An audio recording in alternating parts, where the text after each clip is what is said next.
Hello, আসসালামু আলাইকুম everyone, আশা করি সবাই ভালো আছেন। তো আমাদের এইখানে কিছু নৌকা বানানো হচ্ছে, তো আপনাদের এই নৌকার ভিডিওটা ফুল দেখানোর জন্য চেষ্টা করি। তো দেখেন কিভাবে নৌকাগুলা বানাচ্ছে।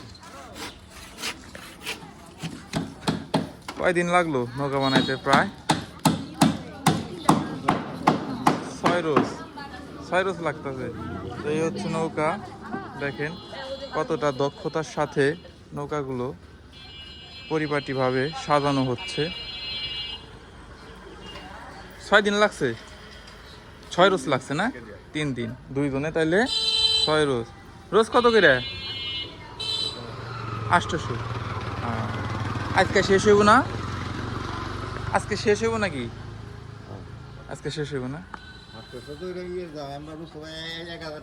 1000 টাকা মানে আমাগনিকে 800, ব্যাপারী গনিকে 800। আচ্ছা, যাই হোক। তো দেখেন দর্শক, কত সুন্দরভাবে নৌকাটা বানানো হচ্ছে, তো দেখার মতন হয়েছে। তো অবশ্যই ভিডিওটা ভালো লাগলে সবাই একটু লাইক কমেন্ট করে দিবেন। ধন্যবাদ সকলকে।